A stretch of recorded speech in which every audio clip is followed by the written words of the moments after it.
Thunderbolt, the untold story of the plane that refused to die. Picture this: a single fighter plane, riddled with bullet holes, its engine coughing black smoke. One wing shredded at the tip, the cockpit cracked, the radio dead. The pilot can barely see through the oil-smeared glass in front of him. He's been hit 3 times by German anti-aircraft fire. His altitude is dropping. His fuel gauge is kissing zero. And yet, the plane keeps flying. That is not fiction. That is the Republic P-47 Thunderbolt. And this is its story. In the history of air combat, few aircraft have earned a reputation quite like the P-47 Thunderbolt. It was enormous. It was ugly by most accounts. Early pilots hated it. Critics called it a flying tank. Some men said they'd rather walk to Berlin than fly one into combat. And then the war happened. Over the course of World War II, the P-47 flew over 545,000 combat sorties. It destroyed more than 3,750 enemy aircraft in the air. It annihilated hundreds of trains, thousands of vehicles, and entire convoys of enemy troops on the ground. More than that, it saved lives. Thousands of American bomber crews, who would have been obliterated over occupied Europe, came home because of this plane. But here's what almost nobody talks about. The P-47 wasn't supposed to be great. It was a compromise, born out of desperation. It was too heavy, too slow to climb, too short on range. At one point, military planners seriously considered scrapping the whole program. So how did it become one of the most feared weapons in the entire war? That's exactly what we're going to explore today. We're going to follow the plane from its troubled birth to its first terrifying combat missions over Nazi-occupied Europe, through the moment it almost became irrelevant, and finally to the moment it found its true purpose, a purpose that changed the course of the war. Stay with me, because this story has everything. Act 1. The problem: to understand why the P-47 mattered, you have to understand what the world looked like before it existed. The year is 1940. Europe is on fire. In less than 2 years, Adolf Hitler's Nazi Germany has swallowed Poland, Denmark, Norway, Belgium, the Netherlands, and France. The Soviet Union has been invaded. Britain is being bombed every night. The Wehrmacht seems unstoppable. And across the Atlantic, the United States is watching, anxious, unprepared, and still trying desperately to stay out of the fight. American military planners had one terrifying question on their minds. If we enter this war, what do we actually have to fight it with? The answer was not reassuring. The United States Army Air Forces, the USIAF, had fighters, but none of them were ready for what was happening in European skies. The P-40 Warhawk was decent at low altitudes, but over 10,000 feet it became sluggish and unreliable. The P-38 Lightning was fast and powerful, but enormously complex and expensive to maintain. And the new P-39, Airacobra, a plane that looked impressive on paper, turned out to be a disaster above 15,000 feet. The very altitudes where real combat was happening in Europe. German pilots flying the Messerschmitt Bf-109 and the Focke-Wulf 190 were operating in a completely different league. These machines were refined by combat experience, tuned by engineers who had been studying aerial warfare since the Spanish Civil War. They were fast, they were lethal, and their pilots were some of the best trained aviators on Earth. American pilots who went up against them in those early years were, in many cases, flying into a death trap. But here's the deeper problem. The bigger, slower, more vulnerable aircraft, the bombers, were in even more trouble. The entire American strategic philosophy in World War II was built on a single, almost ideological belief that heavy strategic bombing could win the war. The idea was to fly massive formations of B-17 Flying Fortresses and B-24, Liberators, deep into Germany, across hundreds of miles of hostile airspace, and destroy the industrial heart of the Nazi war machine. Bomb the factories. Bomb the oil refineries. Bomb the rail yards. Cripple Germany from the air. It was a bold strategy. It was also, as the men who flew those missions quickly discovered, an absolutely terrifying way to die. The bombers flew in tight formations at altitudes around 25,000 feet, so cold that machine gun oil would freeze and guns would jam at the worst possible moment. The German Luftwaffe knew exactly where they were going and exactly when they were coming. Fighter squadrons would scramble and attack in organized waves. Anti-aircraft guns, the Germans called them flak, would fill the sky with explosions of hot metal at precisely the right altitudes. The statistics were staggering. On some missions, American bomber groups lost 10, 15, even 20% of their aircraft in a single day. That is not a typo. 300 more were damaged. 600 men were dead, wounded, or captured. In a single afternoon, the bombers needed protection, desperately. But long-range escort fighters, aircraft that could fly with the bombers all the way to Germany and back, simply didn't exist yet. What fighter pilots were doing instead was a kind of relay race of courage.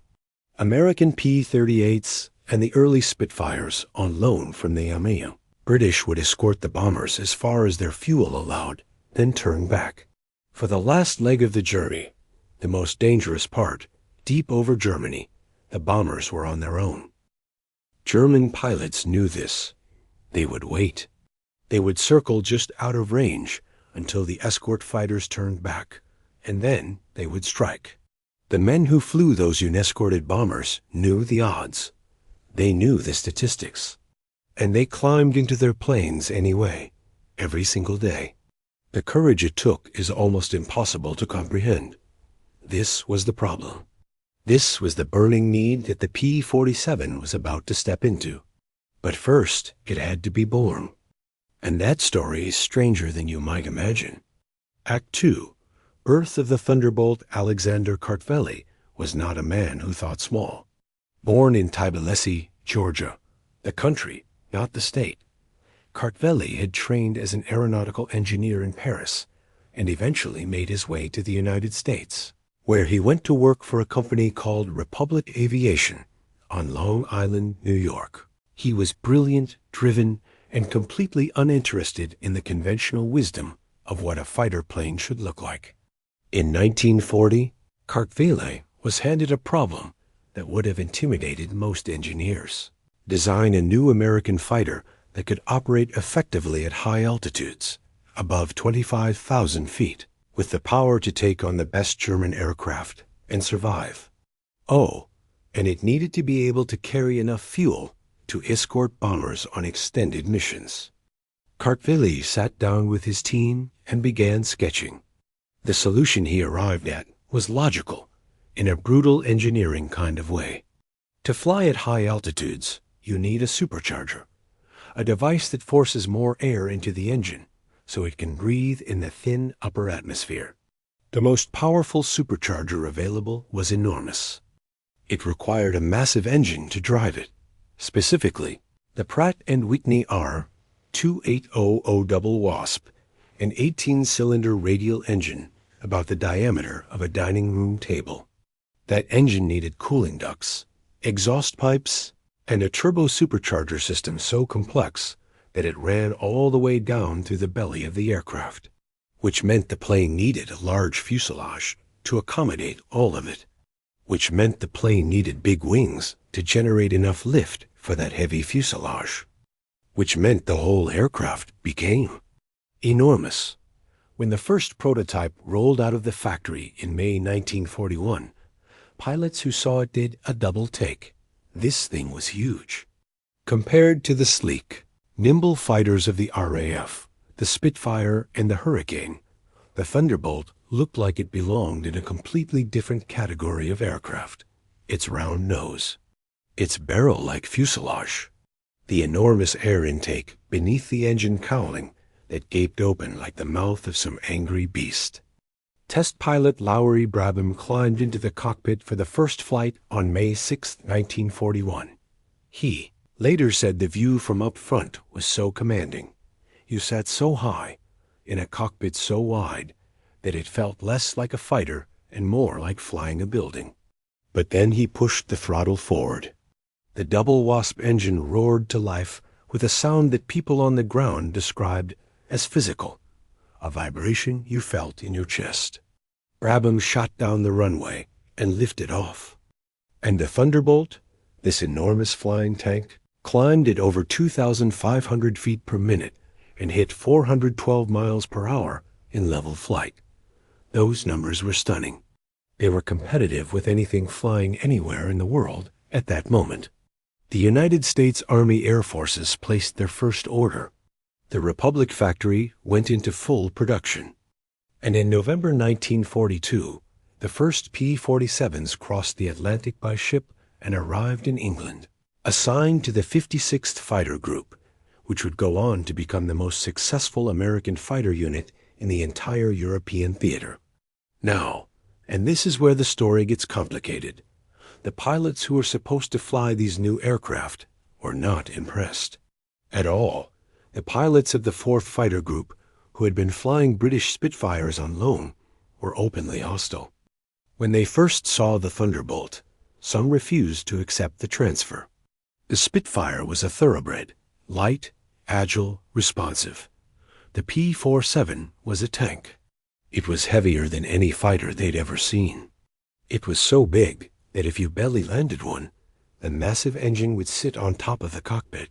There were jokes going around that if a German fighter got on your tail in a Thunderbolt, your best strategy was to bail out and walk home. One pilot, Don Gentile, who would become one of the top American aces of the war, said his first impression of the Thunderbolt was that it was, and I'm paraphrasing here, a ridiculous machine that no sane man would choose to fight in. He was wrong, of course, but he didn't know that yet. The real question was how would this thing actually perform when the bullets started flying. Act 3. First missions. The P-47 flew its first official combat mission on April 8, 1943. 16 Thunderbolts from the 4th Fighter Group took off from RAF Debden in Essex, climbing through the overcast English sky toward the coast of German-occupied France. Their mission was a fighter sweep, fly into enemy airspace, provoke a response, engage the Luftwaffe. Nothing happened that day. No enemy aircraft showed up. The pilots landed, filed their reports, and waited. But over the next few weeks, the picture became clearer.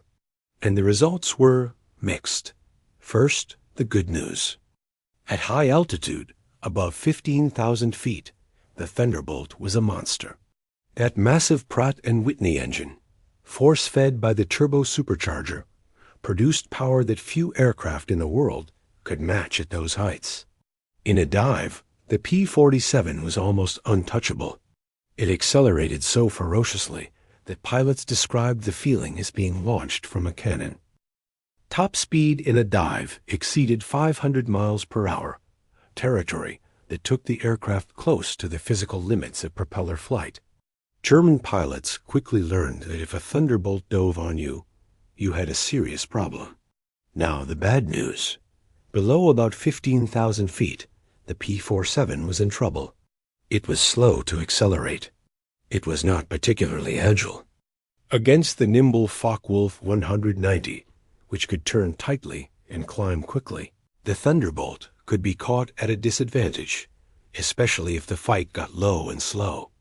Several early P-47 pilots were lost in precisely this scenario, drawn into turning fights that favored the lighter German aircraft. There was also the range problem. In those first configurations, the P-47 could escort bombers approximately 230 miles from England, enough to reach the Dutch coast, enough to cover the early portions of missions into Western Germany, but not nearly far enough to accompany the deep penetration raids that were causing the bombers the most casualties. One of the men flying those early missions was Robert Johnson, a young lieutenant from Lawton, Oklahoma, who would eventually become one of the leading aces in the entire European theater. Johnson had the kind of instinctive confidence in himself that some pilots have, that quality that isn't quite arrogance, but isn't humility either. He had wanted to be a pilot since boyhood. He had pushed and lobbied and argued his way into the cockpit of a P-47, and he was determined to make the most of it. On June 26, 1943, Johnson got his answer about what the Thunderbolt was really made of. His group was escorting bombers when they were bounced, attacked from above and behind by a large formation of Focke-Wulf 190s. In the chaos of the engagement, Johnson's aircraft was hit by cannon fire. The hydraulic system was damaged. The cockpit began to fill with smoke. Fuel was streaming from somewhere. The canopy jammed shut, which meant that if the aircraft caught fire, he was not getting out. Then another German fighter moved in close behind him and opened fire. Shells ripped through the tail, through the wings, through the fuselage. Johnson counted the hits. 1, 5, 10, 20. The plane kept flying. Unable to shake the German fighter, unable to bail out, hemorrhaging fuel, Johnson pointed his battered Thunderbolt toward England and pushed the throttle to maximum. The crippled P-47, streaming oil and hydraulic fluid, stumbled across the English Channel and crash-landed at the nearest airfield. Johnson climbed out, shaking. Ground crews counted 21 cannon shell holes and over 200 bullet holes in the aircraft. He was uninjured. That story spread through the fighter groups like electricity. And suddenly, pilots stopped complaining about how big the Thunderbolt was, because they realized something important. All that extra metal between them and the enemy was actually keeping them alive. The P-47 could not outmaneuver a Focke-Wulf 190, but it could absorb punishment that would have destroyed a lighter aircraft. Its air-cooled radial engine, unlike the liquid-cooled engines of German fighters, could take multiple hits to the cylinders and keep running. There was no coolant system to puncture, no radiator to blow out, no single catastrophic failure point. The engine would lose power and smoke and vibrate, but it kept running. It kept you airborne. It kept you alive long enough to get home. The pilots started calling it the Jug, short for Juggernaut. The name stuck. Over the summer and fall of 1943, American engineers worked furiously to solve the range problem, fitting the P-47 with external fuel tanks, large teardrop-shaped containers that hung under the wings and could be dropped when combat began. Range gradually extended. The escort missions pushed deeper into Germany. The Thunderbolt groups started scoring air victories in larger numbers. Hub Zemk, commanding the 56th Fighter Group, developed new tactics specifically suited to the P-47 strengths. Keep altitude. Dive and zoom. Don't get drawn into slow-turning fights. Use speed and power, not agility. His men became practitioners of what fighter pilots called boom and zoom, diving from altitude, making one fast pass, then climbing back up to altitude over and over. The 56th became known as Zemk's Wolf Pack. By the end of 1943, they were one of the most feared fighter units in any air force in the world. But then something happened that threatened to end the Thunderbolt's career as an escort fighter forever. Act 4. The turning point, the North American P-51 Mustang arrived in the European theater in late 1943, and nothing was ever the same. The Mustang was everything the Thunderbolt was not. It was sleek and elegant. It was light. It turned beautifully. It climbed quickly. And this was the critical thing. When fitted with external drop tanks, it had the range to escort bombers from England all the way to Berlin and back. A round trip of over 1,000 miles into the heart of enemy territory. The P-47, with its greater weight and fuel consumption, simply could not match that range, even with every external tank modification the engineers could dream up. The physics were against it. When Mustang squadrons began flying deep escort in early 1944, the effect was immediate and profound. Bomber losses began to drop. The Luftwaffe fighter force, which had been devastating American bombers, suddenly found itself being hunted, attacked not just defensively around the bomber formations, but deep over Germany, at their home airfields, caught taking off and landing. The Americans had changed the rules. The P-51 was clearly going to be the dominant American escort fighter for the rest of the European war. The writing was on the wall. Within the fighter groups, a kind of quiet desperation set in among pilots assigned to the P-47. Transfer requests multiplied. Morale in some units suffered. And men who had spent months learning to fight in the Thunderbolt, who had developed genuine respect for its toughness, now watched the Mustang pilots getting all the glory while they felt increasingly sidelined. Hub Zenk himself was eventually transferred to a P-51 group, a reassignment that felt to many of his men like an official verdict on the aircraft they'd been flying. Military planners began moving P-47 groups away from escort duty in the European theater. On paper, the Thunderbolt looked like it was being retired to the second tier, sent to perform roles that didn't require the range of the Mustang.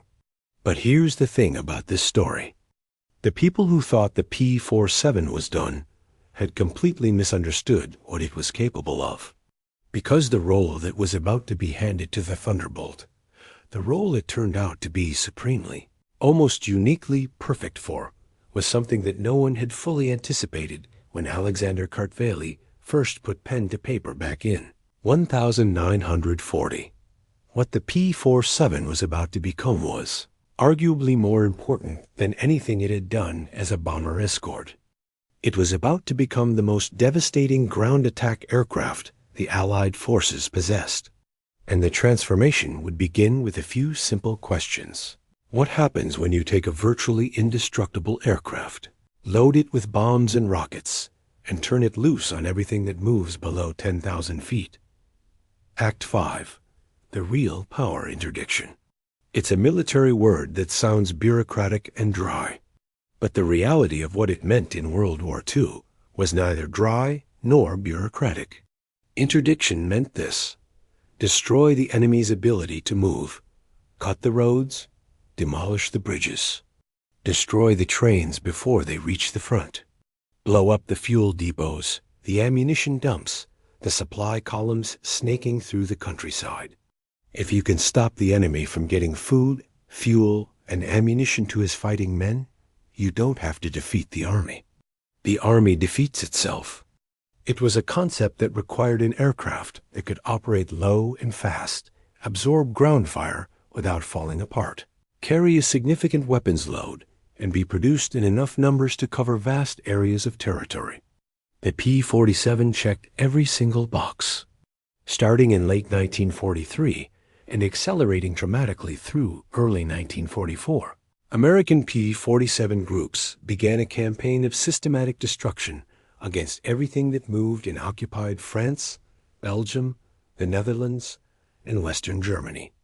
The Thunderbolt in its ground attack configuration was a profoundly lethal machine. 8.50 caliber. Machine guns, not 6 like most American fighters, but 8, mounted in the wings and capable of firing 800 rounds per minute, combined into a stream of lead dense enough to tear a locomotive apart in seconds. Under the wings, hardpoints could carry bombs, ranging from 250-pound general-purpose bombs to the massive 1,000-pound demolition bombs that could drop a bridge into a river. Later variants carried rockets, the HAVAR, the high-velocity aircraft rocket, each one hitting with the force of an artillery shell, devastating against armored vehicles and fortifications. The effect on the German war machine was catastrophic. In the months leading up to D-Day, P-47 groups in England flew mission after mission against the transportation network of northern France. Locomotives were a particular priority. Trains were the arteries of the German military supply system, And the P-47 pilots discovered that attacking a locomotive was almost satisfyingly straightforward. Get low, get fast, aim for the boiler, fire a burst, and watch the engine explode in a cloud of superheated steam that could be seen from miles away.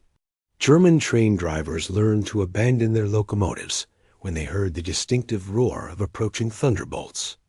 Repair crews worked around the clock, trying to restore track that had been torn up the day before. The strain on the German transportation system became, over time, acute. But it was on the 6th of June, 1944, that the Thunderbolt's contribution to the war reached its most dramatic and consequential expression: D-Day, Operation Overlord, the largest amphibious invasion in the history of human warfare.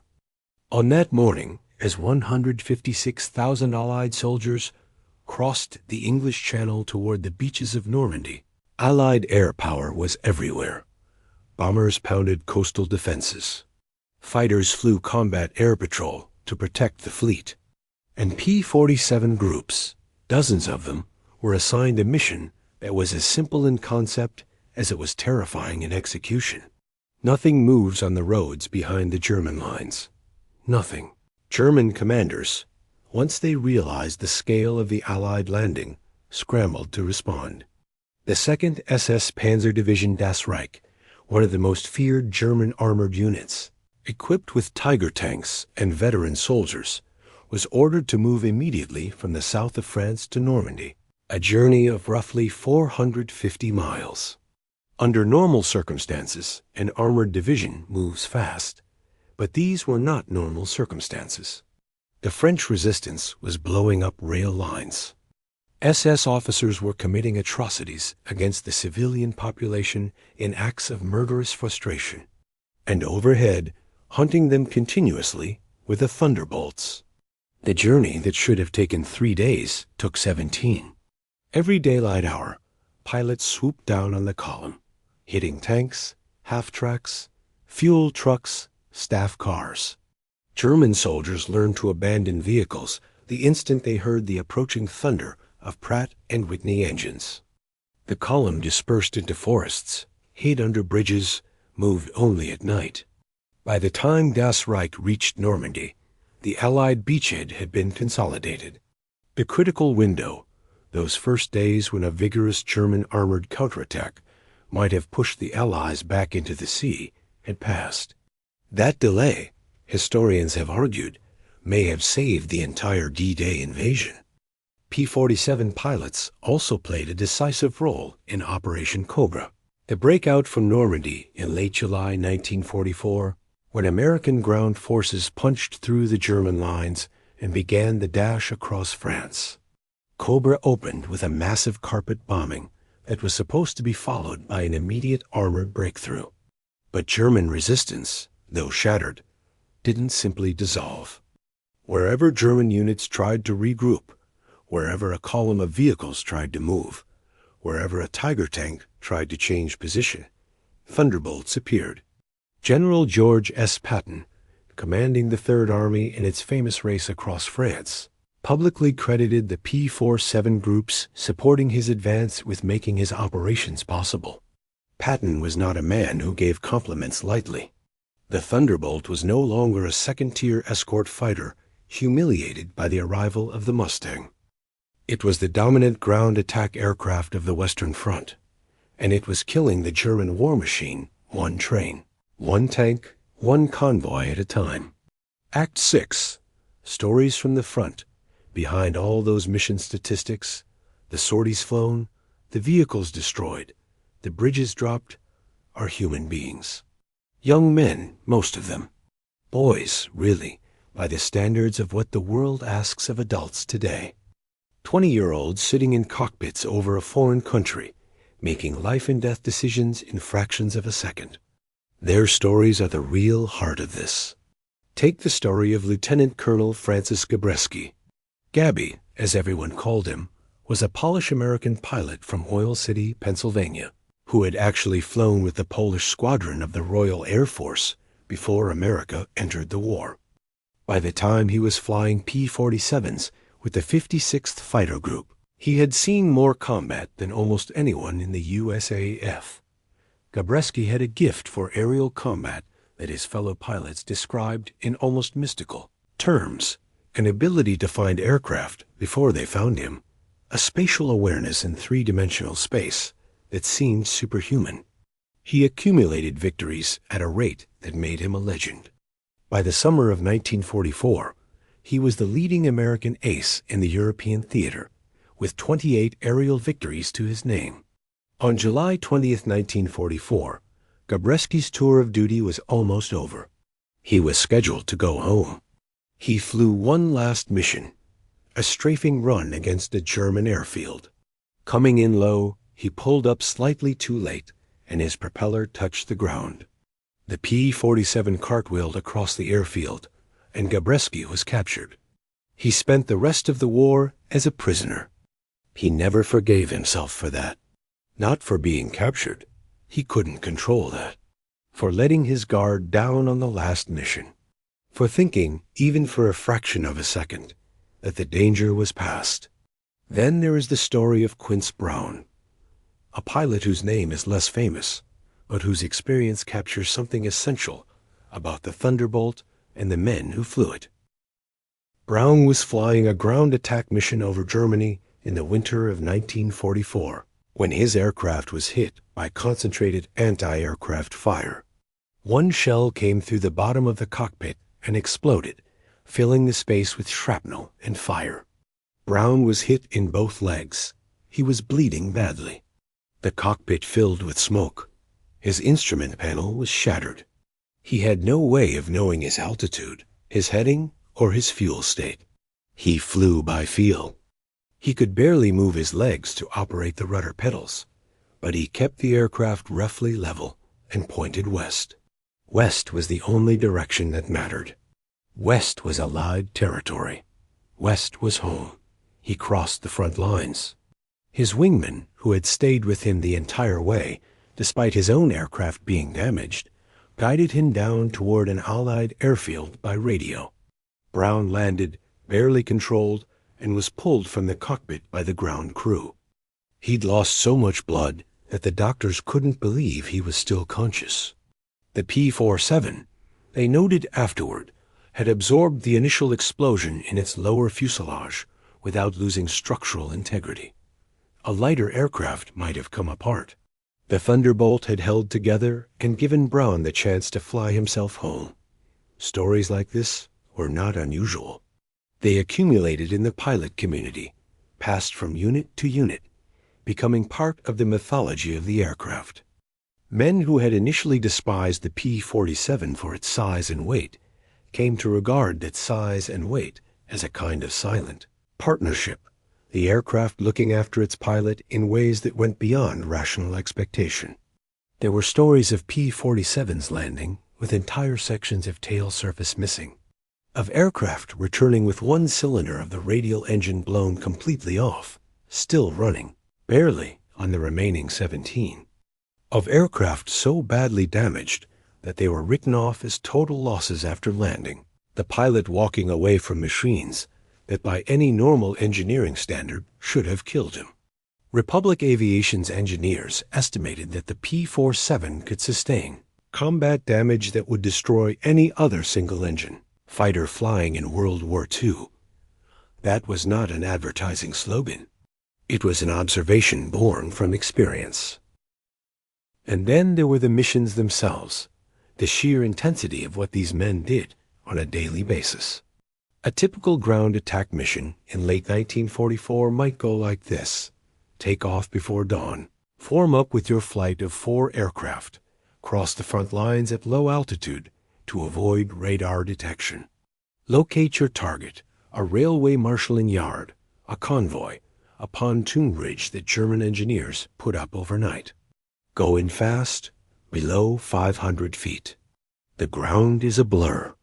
Tracers from flak positions stitch the air around you. Your 8.50 calibers are hammering, and the aircraft shudders with the recoil. Release bombs. Pull up. Turn hard. Check your wingman. Somebody's streaming smoke. He's alive, still flying. Head for home. Land. Debrief. Eat something. Sleep for 4 hours. Do it again tomorrow. Day after day. Month after month. The war demanded it, and these young men delivered it. Act 7. Legacy. By the time the war in Europe ended on May 8, 1945, the P-47 Thunderbolt had flown more sorties than any other American fighter in the theater. It had shot down more than 3,750 enemy aircraft. It had destroyed over 9,000 locomotives and rail cars, 86,000 motor vehicles, and 6,000 enemy aircraft on the ground. Those numbers are almost too large to parse.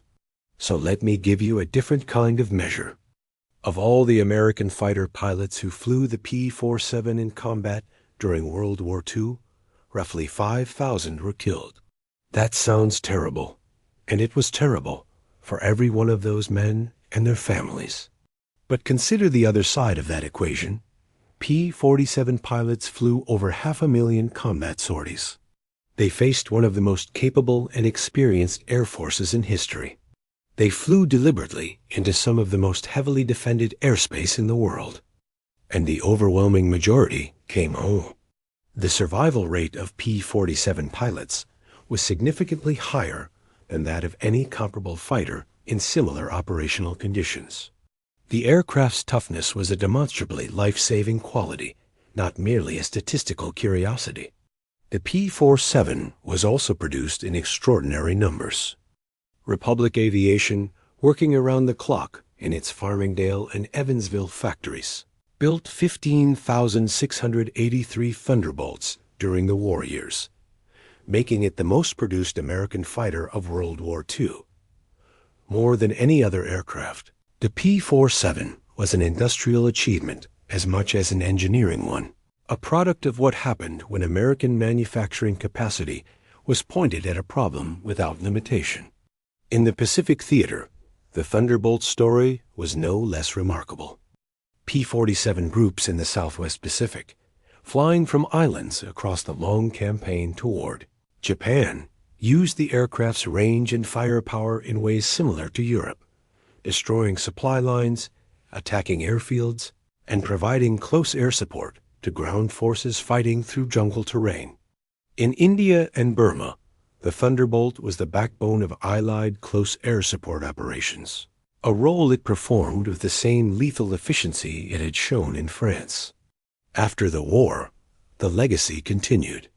Dozens of nations, from Brazil to Iran, from Turkey to Mexico, flew the Thunderbolt in their air forces to the late 1940s and into the 1950s. The Brazilian Air Force flew P-47s in combat in Italy and continued operating them long after most countries had transitioned to jets. The last operational P-47s in military service weren't retired until the late 1960s, nearly a quarter century after the type first flew in combat. The Thunderbolt's design also had a lasting influence on military aviation doctrine. The concept of a dedicated, heavily armored close air support aircraft, something that could absorb ground fire and keep fighting, was validated so completely by the P-47's performance that it became a template for the Cold War era. Decades later, when the United States Air Force needed a dedicated close air support aircraft for the conflicts of the modern age, the result was the A-10 Warthog, a machine that, in its philosophy of armor, firepower, and survivability, owes a direct conceptual debt to the Republic P-47 Thunderbolt. The jug never went away. It just became something else. Here's what I want you to take away from this story. The P-47 Thunderbolt was never supposed to be a legend. It was a compromise, a machine designed under pressure to solve an urgent problem. Built too big, built too heavy, derided by the men who first had to fly it. It lost its original role to a more glamorous competitor. It was, by many accounts, the underdog's underdog. And then it found its purpose. Not by being the fastest, not by being the most elegant, not by winning the beauty contest of World War II aviation, but by being, in a way that nothing else quite matched, indestructible. By carrying more guns, or bombs, or punishment, and more of its pilots home than anyone had any right to expect. It saved the D-Day invasion, or at least bought it the time it needed to succeed. It strangled the German war machine from the air, train by train, bridge by bridge, convoy by convoy. It protected thousands of bomber crews who never knew the names of the pilots circling overhead. And it brought home the men who flew it, time after time, in aircraft so damaged that the ground crews could barely believe they were still in the air. And men who flew it called it the Jug. They said the name with a particular kind of affection, the rough affection you have for something that has kept you alive when it had every reason not to. When you ask veterans who flew the P-47 whether they'd rather have been in a Mustang, many of them hesitate. And then they say something like, the Mustang was a beautiful airplane. But when the flak was coming up and the bullets were hitting, there was nowhere on earth I'd rather have been than inside a Thunderbolt. Alexander Kartvili, the engineer who designed it, lived until 1974. He saw the Thunderbolt's legacy play out over decades. He saw it serve in the air forces of more than 24 nations. He saw its philosophy reborn in the aircraft that came after it. He never, apparently, stopped thinking of it as his greatest achievement. In a world of elegant, celebrated machines, the P-47 was the big, ugly, stubborn one in the corner that nobody wanted to dance with. And then the real trouble started. And suddenly, there was nowhere you'd rather be. That is the story of the Thunderbolt. If this documentary moved you, if you found yourself leaning a little closer to the screen during those stories of men bleeding in, cockpits and machines flying home on broken engines, then share it. History like this deserves to be remembered. These men deserve to be remembered.